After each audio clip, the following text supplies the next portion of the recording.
दोस्तों इतना हो गया दोस्तों। और इससे हम आगे समझते हैं स्तूप क्यों बनाए जाते थे, स्तूप कैसे बनाए गए, स्तूप की संरचना क्या थी। दोस्तों वीडियो पूरी बन नहीं पाई थी, मैंने पहले ही समझा दिया था, लेकिन वीडियो बीच में हट गई थी, इसलिए मैं दूसरी इसका पार्ट बना रहा हूँ।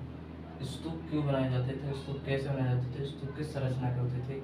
छोटी वीडियो है, आपको समझ में आ जाएगा स्तूप क्यों बनाए जाते थे। पहले स्तूप वैसे अवशेष इसके पहले तो ये बहुत पुराने ज़माने से बनाए जाते थे, लेकिन ये बौद्ध धर्म से जोड़ लिए क्योंकि यहाँ पर बौद्ध धर्म के अवशेष मिले, जो अस्थियाँ उनके प्रयोग किए गए सामान मिले, इसलिए जो स्तूप बनाए जाते थे तो यादों के लिए बनाए जाते हैं कि यहाँ पर महात्मा बुद्ध की समाधि स्थल कुछ, यहाँ पर पवित्र स्थान है, यहाँ पर महात्मा बुद्ध ने कुछ किया और यहाँ पर तपस्या की। इस तरीके से जैसे बौद्ध गया हो सकता है, भरहुत स्तूप हो सकता है, सांची का, अमरावती का आपको आगे मिलेगा। स्तूप कैसे बनाए जाते थे, स्तूप ये अनुदान एक जो अशोक शासक था अनुदान लेता था और वो दान से बनाया करता था। फिर आता है कि जो सांची का स्तूप है ये किस प्रकार का था।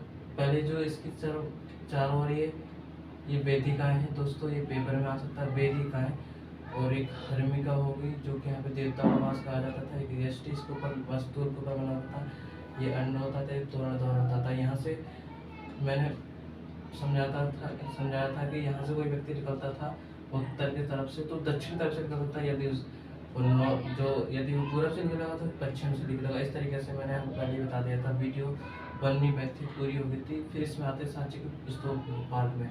आपको सांची के स्तूप में देखना है तो आप मेट्रो से जा सकते हैं, 2 मिनट के लिए आप रुकवा सकते हैं, वहाँ पे आपको मिल जाएगा सांची का स्तूप। और यदि आप जा रहे हैं आपको ट्रेन से दे जाएगा, छोटा सा बना हुआ, आप समझ लेंगे सांची का स्तूप का सबसे बड़ा भी है। सांची का स्तूप अशोक के द्वारा सबसे बड़ा तो अमरावती का था, लेकिन बचा यही है, सब यही बचा क्योंकि जॉन मार्शल ने इसके बारे में पता लगाया, इसका कुछ निरीक्षण भी किया, अलेक्जेंडर ने भी, इसकी वजह से बचे रहे। इसके बारे में जॉन मार्शल ने लिखा भी और जो शाहजहाँ बेगम को भी दिया, उसके बारे में आपको पता, उसमें एनसीईआरटी में लिखा गया दोस्तों कि जो कुछ किताबें उन्होंने लिखी तो उनको दी और कहा कि इस तरीके की इन्होंने बनाया अशोक ने, इसी के बारे में इसमें आपको मिलेगा। सिंपल है ये दोस्तों, आप इसका स्क्रीनशॉट ला सकते हैं। अभी तो हम दोबारा इसको रिपीट करेंगे।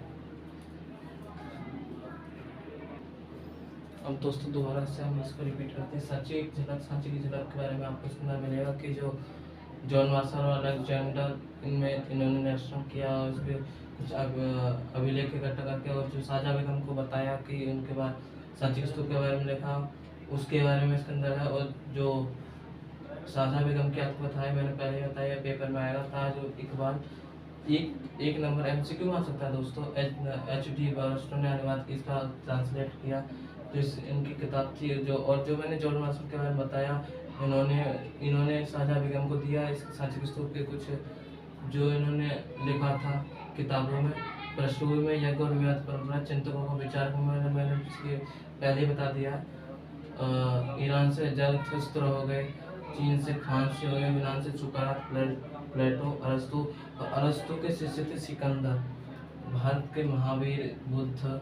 यज्ञों की परंपरा के बारे में ऋग्वेद से सोम, इंद्र, वरुण, इसके बारे में इनकी आहुति दी जाती थी, उनके मंत्र जाप किए जाते, इसके बारे में ये दिया जाता है। यज्ञों के प्रकार 3 कई तरह के होते थे, असमय यज्ञ हो गया, पुरुष समय यज्ञ हो गया, इस तरह के यज्ञ होते थे।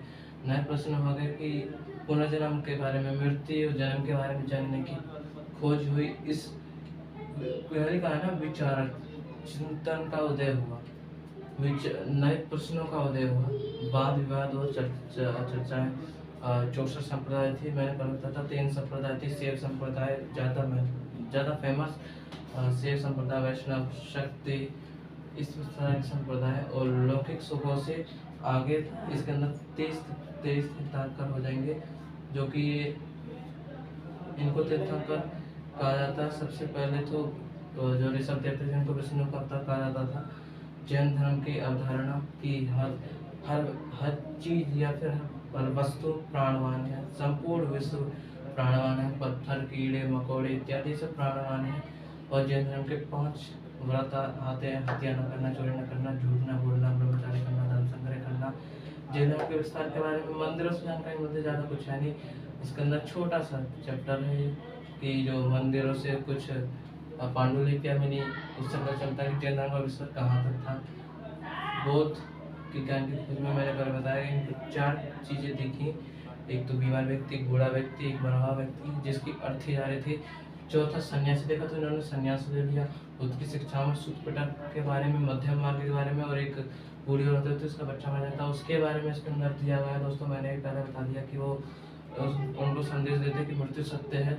सूत्रपिटक में वर्णन है। और बुद्ध के अनुयायी पहले आनंद थे और बुद्ध के अनुयायी वो होते थे जो सिर्फ एक वक्त एक समय में भोजन करते थे और ये हाथ में एक समय भोजन करते थे और हाथ में कटोरे भी चलते थे। इनका एक ग्रुप था जिन्हें संघ, महात्मा बुद्ध ने संघ की स्थापना की। और फिर आनंद ने सोचा कि पुरुषों के साथ महिलाओं को भी शामिल किया जाता है। उनको भिक्खुन हुए और भिक्खु कहा जाने लगा और इनको भी सबसे पहले महाप्रजापति गौतमी जो बुद्ध की मौसी थी वो इसके अंदर शामिल हुई।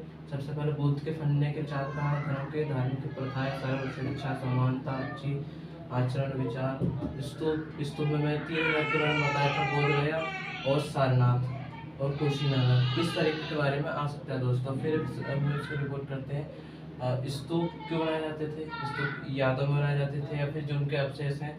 वैसे तो बुद्ध धर्म से पहले भी बनाए जाते थे लेकिन इसको बौद्ध धर्म से जोड़ दिया गया है। इसी के बारे में दोस्तों स्तूप यादव बनाए जाते थे। स्तूप कैसे बनाए जाते थे?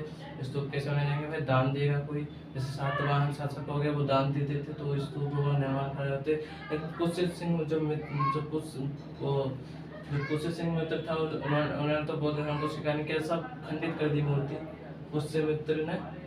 और शुंग वंश का जो शासक था आपको उसमें मिल जाएगा। शुंग शासक जो पहले हरेक वंश, इस तरह के मौर्य साम्राज्य, इनमें आपको मिल जाएगा। फिर स्तूप की संरचना वेदिका बनी होती थी, नॉर्थ से साउथ की तरफ परिक्रमा होती थी इनकी। जैसे आजकल होता है ना परिक्रमा होता है, इस तरीके से परिक्रमा लगाते हैं तो ये उसके विपरीत दिशा में जाते हैं। वेदिका होती थी इधर, फिर तोरणद्वार होता था, ये हर्मिका होती थी, इसको कहा जाता था कि देवता का वास है। ये अंड होता था, इसको यष्टि कहा जाता था। ये दोस्तों सांची का स्तूप भोपाल में है, मध्य प्रदेश में। बस दोस्तों इसके अंदर इतना ही था। और यदि आपको वीडियो अच्छी लगी, ब्लॉग्स को अच्छा लगे तो इसको लाइक से सब्सक्राइब करें। धन्यवाद।